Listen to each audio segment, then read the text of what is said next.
It was a pleasant evening and the city pulsed with the glow of streetlights and signs. Marcos parked his car in front of an exquisite restaurant, one of the most prestigious in the city. He was wearing an elegant navy blue suit, but his expression was serene, as if expensive clothes didn't define him. Next to him, his mother, Dona Eunice, adjusted her knitted coat and smiled. "My son, are you sure this place is for us?" she asked, looking at the imposing facade. Marcos laughed and held his mother's hand affectionately. "This place is for anyone who wants to come, Mom. Tonight you deserve the best dinner in town." She nodded and they got out of the car. As they entered the restaurant, the luxurious atmosphere revealed itself. Crystal chandeliers sparkled on the ceiling, waiters in impeccable suits moved with precision, and customers chatted in refined tones. But one detail didn't go unnoticed. Curious glances landed on the black lady with gray hair and a serene expression. In the corner of the room, Otavio, one of the oldest waiters in the house, watched the scene with disgust. When he saw Dona Eunice and Marcos approaching a reserved table, his mouth twisted into a grimace of displeasure. He walked slowly towards them, without hiding his impatience. "Good evening," said Marcos politely. "We have a reservation in the name of Marcos Albuquerque." Otavio didn't look at the list, he just crossed his arms and replied dryly, "I think there's been a mistake. We don't have any reservations under that name." Marcos frowned. "What do you mean?" "I made the reservation 3 days ago. Can you check again?" Otavio sighed and pretended to look at the clipboard he was holding. "There's nothing here, sir. Maybe they got the restaurant wrong." Mrs. Eunice put her hand on her son's arm in a subtle gesture so that he wouldn't insist. But Marcos saw the look in Otavio's eyes, the look he had known since childhood, the look of someone who saw his mother as someone who didn't belong there. Marcos took a deep breath. "All right," he said, controlling his irritation. "Can we sit down and order the menu?" Otavio hesitated but replied with a fake smile. "Of course, but we're short of tables today. It might take a while." Marcos looked around. There were several empty tables. Before he could say anything, another waiter passed by and he took the opportunity to call him over. "Excuse me, could you bring us the menu? We have a reservation," he asked politely. The waiter hesitated and looked at Otavio, who gave him a sharp look. Feeling the weight of hierarchy, he just muttered "one moment" and walked away. Marcos clenched his fists under the table. Dona Eunice, however, remained serene, looking at her son with a discreet smile. "There's no need to stress, my dear. This has happened so many times." But for Marcos, it wasn't normal. It couldn't be. He decided to wait a little longer. But if the waiter thought they would leave humiliated, he was very wrong. 2 weeks had passed since the incident at the restaurant. The repercussions were still echoing on social media. But for Marcos, the most surprising thing was the impact that his mother's decision had had on the establishment. He and Dona Eunice had been invited to return to the restaurant to see the changes promised by the owner, Roberto Vasconcelos. This time there was no tension in the air when they entered.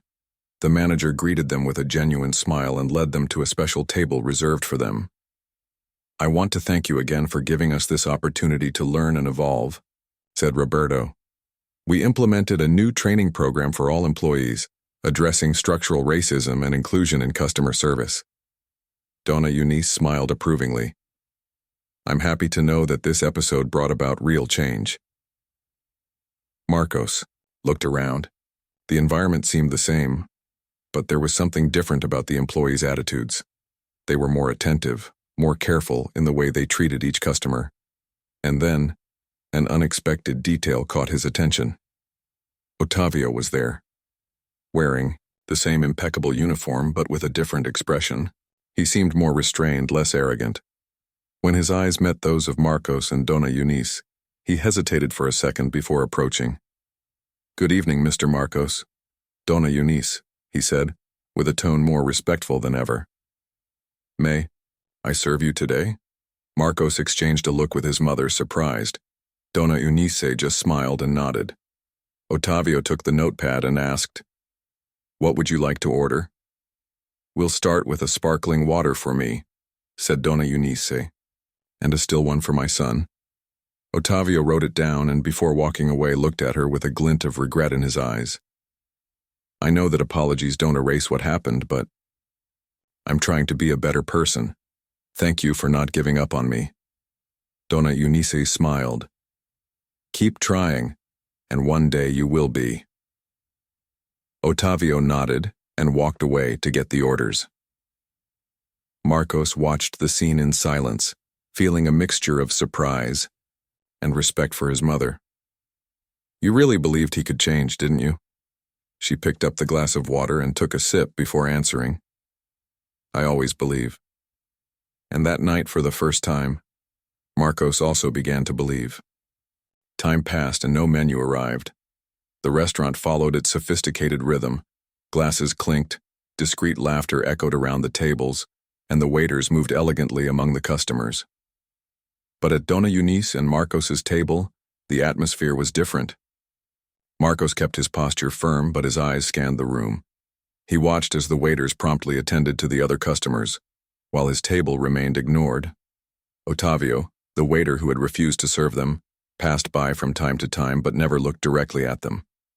Pretending to be busy, he looked away whenever Marcos tried to call him. "It looks like they're not going to see us, son," murmured Dona Eunice with a resigned sigh. Marcos smiled at his mother, but inside he was boiling with indignation. "They'll get it, Mom. I'm not leaving here without having dinner with you." He called another waiter, a young man with a nervous expression. "Please, can you bring us the menu? We've been waiting a while." The young man looked at Octavian, who gave him a warning look. The young man hesitated, but before he could reply, Octavian quickly approached. "I'll take care of it," he said, forcing a smile. The young waiter bowed his head and walked away. Marcos leaned forward slightly. "Great. Then can you bring the menu?" Otavio's smile disappeared. "As I said, sir, we're very busy today. It might take a while." "Really? Because I'm seeing a lot of empty tables and customers arriving after we've been served." Otavio raised an eyebrow and shrugged. "It must be you." Mrs. Eunice put her hand on her son's arm in a discreet gesture, trying to calm him down. "There's no need for that, Marcos, let's go." But Marcos wouldn't accept that. Not anymore. He looked directly at Otavio, making it clear that he would not be intimidated. "Are you refusing us care?" Otavio feigned indignation. "Not at all, sir. We're just busy. But if you're not satisfied, perhaps you should find another restaurant." The casual tone, as if he were giving sincere advice, made something inside Marcos snap. He'd been feeling it ever since he was a child. Crossed eyes, doors that wouldn't open, opportunities denied for reasons that were never said but always obvious. Mrs. Eunice, on the other hand, seemed calm. But Marcos knew that this calmness didn't come from acceptance, but from the exhaustion of someone who had lived through it many times before. But he wasn't willing to let it go. Before he could answer, an elegantly dressed blonde woman who was sitting at the next table looked at Otavio curiously. "Excuse me," she said. "I arrived after them and was attended to immediately. Why haven't they received the menu yet?" Otavio turned to the woman and gave her a quick smile, as if he needed to please her. "It was a mistake, ma'am. I'll bring the menu immediately." He walked away, visibly irritated. Mrs. Eunice smiled proudly at Marcos. "I think your patience is starting to pay off." Marcos, however, knew that this was far from over. The restaurant was still busy, but the tension at Marcos and Dona Eunice's table was no longer going unnoticed. Small details were beginning to attract attention. The waiter turning away from the table, Marcos's suspicious glances, and the subtle discomfort of Mrs. Eunice, who, although maintaining her elegant posture, couldn't completely hide the melancholy in her eyes. The blonde woman who had questioned Otavio was now watching the scene more closely. She exchanged a puzzled glance with her husband, a man with gray hair and a distinguished air, who raised his eyebrows slightly. "Strange, don't you think?" murmured the woman to her husband. "Are they being discriminated against?" The man shrugged. "Maybe it's just a misunderstanding." But the doubt remained in the air. Other customers also began to notice what was happening. A young couple sitting 2 tables away were whispering while looking in Marcos's direction. At another table, a gentleman in a well-cut suit frowned as he watched Ottavio deliberately ignore their table. Marcos felt the stares, but his focus was on his mother. Donna Eunice didn't want to attract attention, that was clear, but he also knew that ignoring the problem wouldn't make it go away. Ottavio, for his part, was beginning to realize that he had attracted more attention than he had intended. He cast a quick glance at the counter where the restaurant manager was chatting animatedly with a customer. He needed to resolve this situation before it reached his ears. Resigned, he picked up 2 menus and walked over to the table. "Here you are, gentlemen," he said, placing the menus on the table abruptly, without looking directly at them. Marcos took the menu but didn't open it. Now? After how long? Ottavio smiled forlornly. "As I said, sir, we're very busy today." Mrs. Eunice finally spoke, her voice calm but firm. "I've been going to restaurants like this for a long time, my boy. I know when a waiter is busy and when he simply doesn't want to serve someone." Ottavio opened his mouth to reply but hesitated. A few tables around were silent, clearly listening to the conversation. The blonde woman who had questioned him earlier was now looking at him with half-closed eyes, appraising him. The weight of the attention began to bother him. I was just trying to organize the tables," he said, trying to sound professional. Marcos slowly closed the menu and crossed his arms. "That's fine. So now that we have the menu, can you take our order?" Ottavio took a deep breath. His pride told him to continue the power play, but the watchful eyes around him made him hesitate. He grabbed his notebook and pen from his apron pocket. "What do you want?" he asked dryly. Marcos noticed that he didn't use the same polite intonation as he had with the other customers, but decided to go ahead. "To start, I'll have a still water for me and a sparkling water for my mother. Then we'll decide on the main course." Ottavio made a quick note and left without saying anything. In the silence that followed, the blonde woman turned discreetly to Marcos. "Sorry to intrude, but is everything all right?" Marcos gave a short smile. "It is now. But thank you for asking." She nodded but still seemed uncomfortable with what she had witnessed. Mrs. Eunice took a sip of her water when it was served and looked at her son with a look of pride and tenderness. "You did the right thing, my dear. But you know it's not over yet, don't you?" Marcos nodded. "I know, Mom, and that's why I'm not going to let it go." He knew that the moment of truth was yet to come. The dinner, which was supposed to be a celebration, had turned into a test of patience. Marcos continued to watch Ottavio's every move, who now made a point of keeping his distance. The water had been served, but the waiter hadn't even asked about the main courses. Mrs. Eunice maintained her usual calm, but Marcos felt the weight of the situation. He'd grown up watching his mother face dirty looks, closed doors, and hostile silences. But this time he wasn't going to let it go. After a few more minutes without any help, Marcos decided it was time to act. He stood up calmly and walked over to the counter, where Ottavio was talking to another waiter. "Excuse me," said Marcos, his voice controlled but firm. "Could you tell me why you haven't taken our order yet?" Ottavio looked at him with false surprise. "I thought you were still deciding." "We decided a long time ago," Marcos replied, crossing his arms. "And from what I can see, you're serving other tables very quickly. Only ours has been forgotten." The waiter shrugged. "As I said, sir, we're very busy today." Marcos smiled sideways, but his eyes were full of determination. "So tell me something, Ottavio. If I had been a white businessman sitting there at that table, do you think the service would have been any different?" The silence that followed was heavy. Ottavio paled for a moment but soon recovered. "That's absurd. I treat all customers the same, really. Because so far all I've seen is you ignoring my mother and treating me with disdain." The customers nearby began to pay even more attention. The blonde woman who had interfered earlier looked at her husband indignantly. The restaurant manager, a middle-aged man in a well-tailored suit, noticed the commotion and approached with a confused look on his face. "What's going on here, Ottavio?" forced a smile. Nothing, sir. The customer is unhappy with the waiting time, but I'm sorting it out. Marcos turned to the manager. The only thing he's sorting out is his own arrogance. My mother and I arrived here almost an hour ago, and he did everything he could to ignore us. He didn't bring the menu, pretended we didn't have a reservation, and only served us after other customers noticed. The manager frowned and looked at Otavio. Is that true? Otavio hesitated, but tried to defend himself. I was just trying to organize the tables. This customer is exaggerating. Before the manager could reply, the blonde woman at the next table decided to intervene. With all due respect, sir, I witnessed everything. And he's telling the truth. The waiter had clearly ignored their table. The manager looked at Marcos and then at Mrs. Eunice, who remained seated, watching everything with a calm but sharp gaze.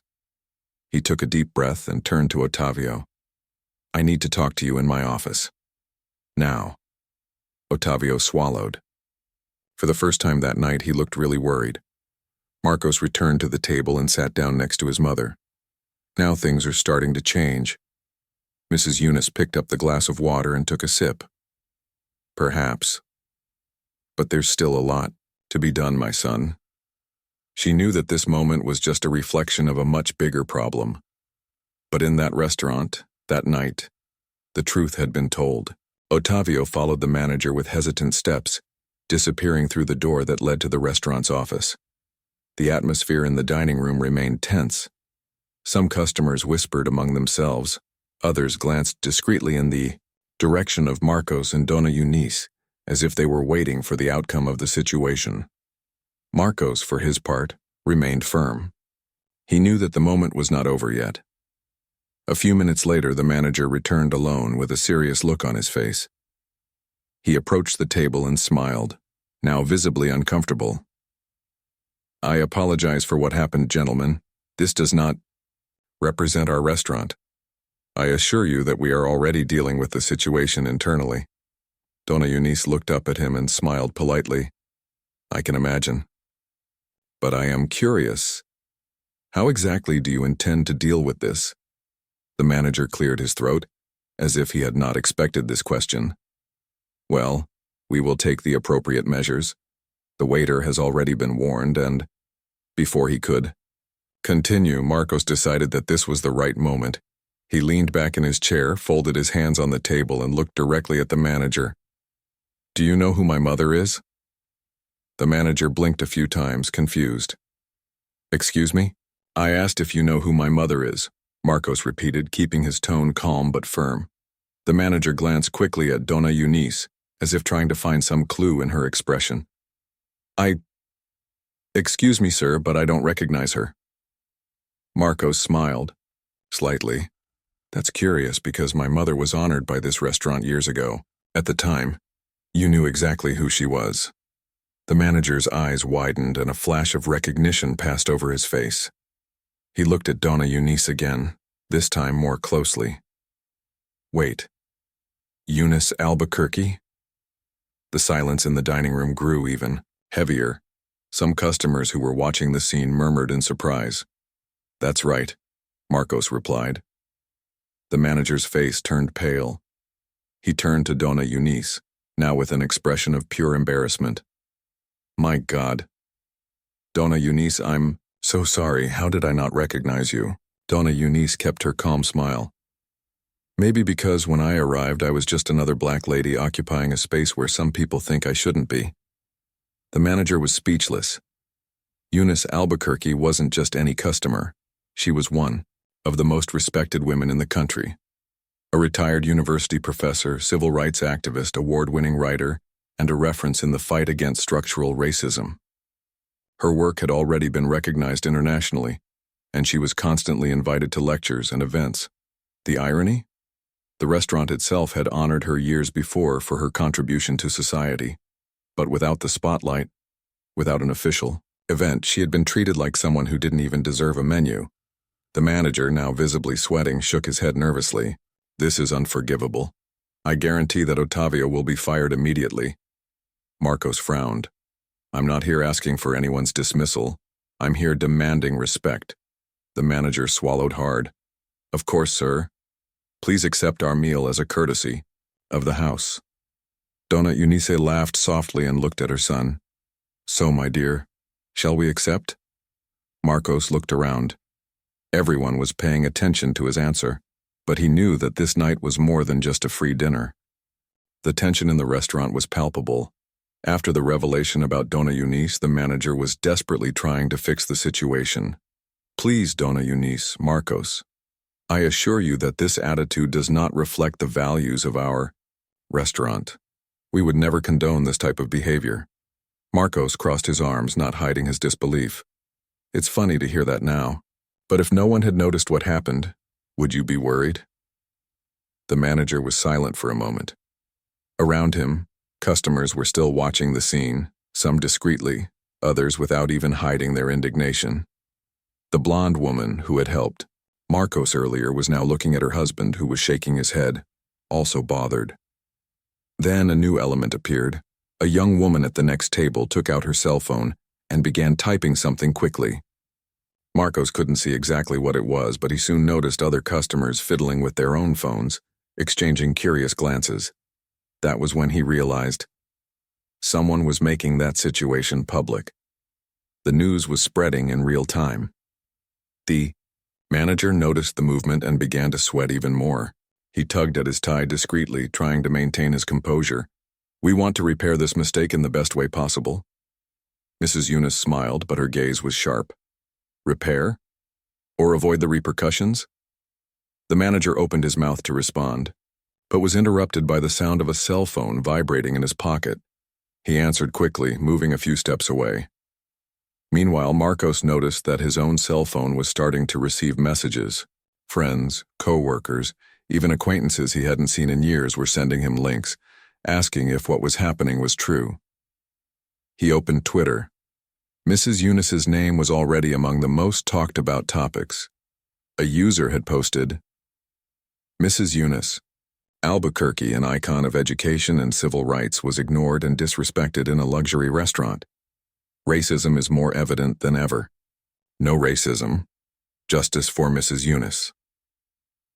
The post had already been shared hundreds of times.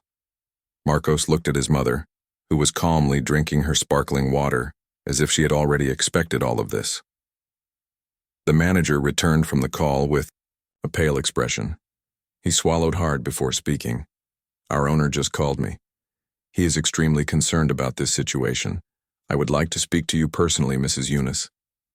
Mrs. Eunice placed the glass on the table and smiled slightly. Interesting. Now he wants to speak to me. The entire restaurant seemed to be in suspense, waiting for what would come next. Otavio was sitting in the restaurant's locker room, head down and hands clasped. Ever since he had been called to speak with the manager, he had felt the weight of everything falling over him. He had never stopped to think of himself as a racist. For him, he treated people based only on his first impressions. But now, with the growing repercussion of the case, it became clear that his attitude had not been just ordinary disregard. There was something deeper. He hesitantly picked up his cell phone. The group of restaurant employees was agitated. Messages were arriving at every moment. Dude, you screwed up. This is in the papers now. The restaurant could be closed because of you. You should have treated the woman right. She's really important. He clicked on one of the links sent. It was a recently published article. Professor and civil rights activist Donna Eunice Albuquerque is a victim of discrimination in a luxury restaurant. Otavio felt his stomach turn. He never thought his actions would have such serious consequences. He always believed that things were just the way they were. He grew up hearing that certain places were not for certain people, that some people exaggerated when they talked about racism. But now, seeing the hate messages he received, he realized he had made a terrible mistake. He ran his hands over his face. He remembered the look on Marcos's face when he confronted him. He remembered Donna Eunice's calm, who could have screamed, but chose to act differently. For the first time, he felt ashamed. At that moment, the locker room door opened. It was the manager. The owner wants to talk to you. Otavio stood up slowly. I didn't know what was going to happen, but I was sure of one thing. I would never look at that situation the same way again. Great choice. Now let's go to the meeting between Ottavio and the restaurant owner, where important decisions will be made. Ottavio walked down the restaurant hallway with hesitant steps. He knew that this moment would define his future there. His heart was beating fast as he entered the establishment's private room. On the other side of the table, sitting with a serious expression, was Roberto Vasconcelos, the owner of the restaurant, a renowned businessman in the gastronomy industry, always concerned about the image of the business. Beside him, the manager watched in silence, looking as uncomfortable as Ottavio. "Sit down," Roberto said bluntly. Ottavio obeyed. The owner of the restaurant placed his hands on the table and stared at him. "Do you have any idea how big this has become?" Ottavio lowered his head. "I saw some things on the internet." "Some things?" Roberto let out a humorless laugh. "The restaurant's name is everywhere. Newspapers, social networks, even television. Programs are already talking about it." Ottavio swallowed hard. I made a mistake." Roberto narrowed his eyes. "A mistake? Not only did you damage our image, you also disrespected one of the most important women in this country." The silence weighed heavily on the room. Ottavio took a deep breath before speaking. "I know. I was prejudiced. I didn't realize it before, but now I see that my attitude wasn't just a matter of bad service." Roberto rested his elbows on the table. "And why do you think you only realize that now?" Ottavio hesitated. He wanted to say that he wasn't racist, that he was just having a bad day, that it wasn't really his fault, but he knew they were excuses. "Because I've never had to think about it before," he admitted quietly. The manager exchanged a surprised look with Roberto, who sighed, running his hand over his face. "The point is that now we have a big problem to solve. What happened here cannot be ignored." Before Ottavio could ask what that meant, the door to the room opened. Marcos and Dona Eunice entered. Ottavio froze. He never imagined he would have to face them again. Roberto stood up and shook Dona Eunice's hand respectfully. "Dona Eunice, I apologize from the bottom of my heart. I am deeply ashamed of what happened in my restaurant." She just smiled slightly. "This is not the first time I've gone through this, Mr. Vasconcelos, but I hope it will be the last time in your establishment." Roberto nodded seriously. "I guarantee that changes will be made. And, to start with, Ottavio will be fired." Ottavio felt a chill run down his spine. He knew this could happen, but hearing the final sentence still hurt. Before anyone could say anything, Dona Eunice raised her hand. "Actually, I have a different proposal." Everyone turned to her surprised. "If the idea is for something to change, then just firing him won't solve anything," she said, looking directly at Ottavio. "I want him to undergo training on structural racism and inclusive care. I want him to learn." Ottavio blinked, confused. "Do you want me to stay here?" She folded her hands on the table. "I want you to leave here better than when you came in. That to me is more important than just punishment." Roberto looked at Marcos, waiting for his reaction. Dona Eunice's son observed Ottavio for a long moment before speaking. "Are you willing to really learn? Or do you just want to keep your job?" Ottavio felt the weight of the question. He took a deep breath and answered, "I want to learn." Dona Eunice smiled. "Then we have a deal." The dinner that was supposed to be a celebration had turned into a milestone. Dona Eunice's decision not to ask for Ottavio's dismissal generated mixed reactions. Some customers at the restaurant who were following the situation seemed surprised by her generosity, while others exchanged skeptical glances. Marcos, for his part, could not hide his internal conflict. On the way back home, he drove in silence, while Dona Eunice looked out the car window as if she were immersed in distant thoughts. He finally broke the silence. "Mom, explain to me. Why did you do that?" She smiled without taking her eyes off the street. "You wanted him to be fired, didn't you?" Marcos hesitated before answering. "I wanted him to feel the weight of what he did, to understand that there are consequences, Dona." Eunice nodded slowly. And tell me, my son, if he'd lost his job, would that change what he thinks? Marcos remained silent. Punishing is easy, Marcos, but teaching is hard. If he were fired, he would find another job and move on with his life without ever having learned anything. But if he is forced to face his own mistake, to live with change, maybe he will really change. Marcos ran his hand over the steering wheel, still restless. But what if he doesn't change? What if he continues to be the same? She turned to him and touched his hand gently. Then he will have wasted the greatest opportunity of his life. But we will have done our part. He took a deep breath. I don't know if I can be as patient as you, Mom. Dona Eunice laughed softly. That's why he still has a lot to learn. Marcos smiled, but doubt still weighed on his mind. He wanted to believe that his mother was right. But deep down he wondered, do some people really deserve a second chance?